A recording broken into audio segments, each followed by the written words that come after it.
Dişidən gələn sperma ilə qadındakı yumurta birləşdiyi zaman doğulacaq körpənin ilk təməli zigot, yəni tək hüceyrədə təşəkkül tapır. Zigot vaxt itirmədən bölünərək çoxalır və getdikcə kiçik bir ət parçası halına gəlir.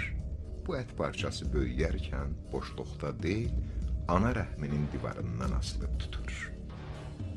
Malik olduğu çıxıntılar sayəsində sanki torpağa yerləşən köklər kimi bura yapışır.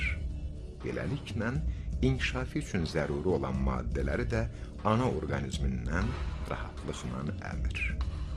Məhz burada çox mühüm bir Qur'an möcüzəsi meydana çıxır. Allah Qur'anda ana rəhmindən yapışaraq inkişafa başlayan ziqotdan bəhs edərkən ələq ifadəsindən istifadə edir. Yoxdan yaradan Rəbbinin adı ilə oxu. O insanı ələqdən yaratdı. Oxu, sənin Rəbbin ən böyük kərəm sahibidir.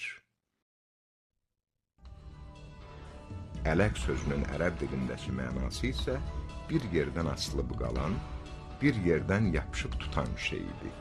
Şübhəsiz ki, Qur'anda ziqotun bu xüsusiyyətini ifadə etmək üçün ələq sözündən istifadə olunması Qur'anın aləmlərin Rəbbi olan Allahın sözü olmasının mühüm dəlillərindən biridir.